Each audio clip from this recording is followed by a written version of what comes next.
Please like the video and share it so that it reaches many more people and you get sawaba, or rewards from Allah. This could be a sawabe jariyah or continuous reward for you long after you are gone. Volume 6, Book 60, Number 8. Narrated by Ibn Abbas. Umar said, "Our best Quran reciter is Ubay and our best judge is Ali. And in spite of this, we leave some of the statements of Ubay because Ubay says, I do not leave anything that I have heard from Allah's apostle while Allah. Whatever verse, revelations, do we abrogate or cause to be forgotten, but we bring a better one or similar to it." 2.106.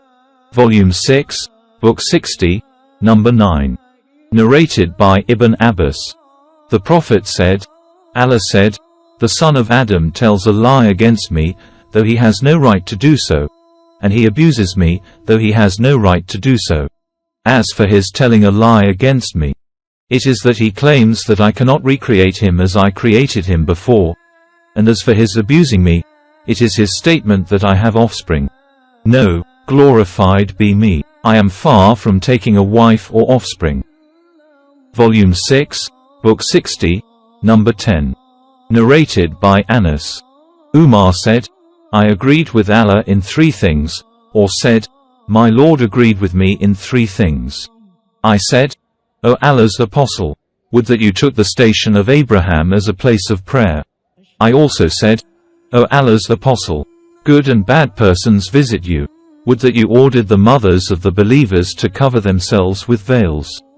So the divine verses of Al-Hijab, i.e., veiling of the women, were revealed. I came to know that the Prophet had blamed some of his wives, so I entered upon them and said, "You should either stop troubling the Prophet, or else Allah will give his apostle better wives than you."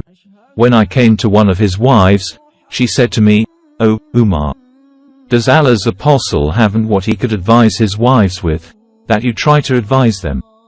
Thereupon Allah revealed, "It may be, if he divorced you, or his Lord will give him instead of you, wives better than you Muslims, who submit to Allah." 66.5. Volume 6, Book 60, Number 11. Narrated by Aisha. The wife of the Prophet, Allah's Apostle, said, "Don't you see that when your people built the Kaaba, they did not build it on all Abraham's foundations?" I said, "O Allah's Apostle, why don't you rebuild it on Abraham's foundations?"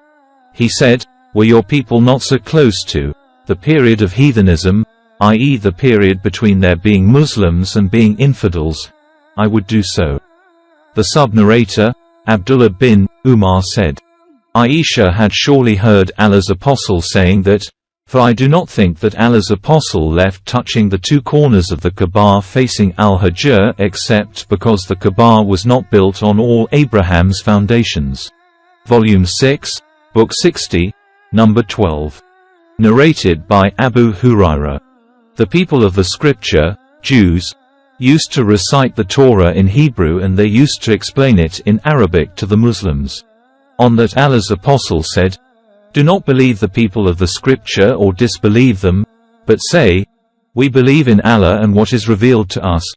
2.136. Volume 6, Book 60, Number 13. Narrated by Al-Bara.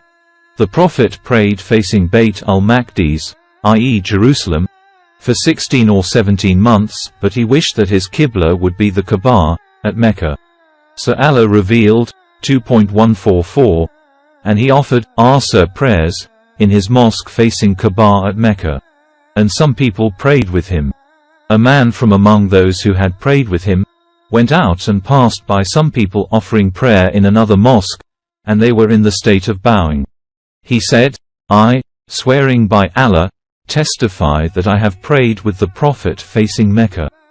Hearing that, they turned their faces to the Kaaba while they were still bowing. Some men had died before the Qibla was changed towards the Kaaba. They had been killed and we did not know what to say about them, i.e. whether their prayers towards Jerusalem were accepted or not. So Allah revealed, "And Allah would never make your faith, i.e. prayer, to be lost, i.e. your prayers offered, towards Jerusalem. Truly Allah is full of pity, most merciful towards mankind. 2.143. Volume 6, Book 60, Number 14. Narrated by Abu Sa'id al-Khudri. Allah's apostle said, Noah will be called on the day of resurrection and he will say, Labbaik and Sadiq, O my Lord. Allah will say, did you convey the message? Noah will say, yes. His nation will then be asked, did he convey the message to you? They will say, no warner came to us. Then Allah will say, to Noah, who will bear witness in your favor? He will say, Muhammad and his followers. So they, i.e. Muslims, will testify that he conveyed the message. And the apostle, Muhammad, will be a witness over yourselves, and that is what is meant by the statement of Allah. Thus we have made of you a just and the best nation that you may be witnesses over mankind, and the apostle, Muhammad, will be a witness over yourselves. 2.143. Volume 6, Book 60, Number 15. Narrated by Ibn Umar. While some people were offering Fajr prayer in the Quba mosque, someone came and said, Allah has revealed to the Prophet Quranic instructions that you should face the Kaaba while praying, so you too should face it. Those people then turned towards the Kaaba. Volume 6, Book 60, Number 16. Narrated by Anas. None remains of those who prayed facing both Qiblas, that is, Jerusalem and Mecca, except myself. Volume 6, Book 60, Number 17. Narrated by Ibn Umar.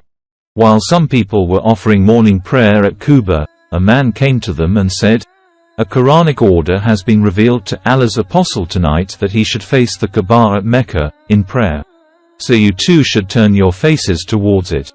At that moment their faces were towards Sham, i.e. Jerusalem, and on hearing that, they turned towards the Kaaba, at Mecca. Volume 6, Book 60, Number 18. Narrated by Ibn Umar. While some people were offering Fajr prayer at Quba mosque, someone came to them and said, tonight some Quranic verses have been revealed to the Prophet, and he has been ordered to face the Kaaba, at Mecca, during prayers, so you too should turn your faces towards it. At that time their faces were towards Sham, Jerusalem, so they turned towards the Kaaba, at Mecca. Volume 6, Book 60, Number 19. Narrated by Al-Bara. We prayed along with the Prophet facing Jerusalem for 16 or 17 months. Then Allah ordered him to turn his face towards the Qibla, in Mecca. And from whencesoever you start forth, for prayers, turn your face in the direction of the sacred mosque of Mecca, Al-Masjid al-Haram. 2.149. Volume 6, Book 60, Number 20. Narrated by Ibn Umar. While some people were at Quba, offering morning prayer, a man came to them and said, last night Quranic verses have been revealed whereby the Prophet has been ordered to face the Kaaba, at Mecca. So you too should face it. So they, keeping their postures, turned towards the Kaaba. Formerly the people were facing Sham, Jerusalem. Allah said, and from whencesoever you start forth, for prayers, turn your face in the direction of the sacred mosque of Mecca, Al-Masjid al-Haram, and whencesoever you are, turn your face towards it, when you pray. 2.150.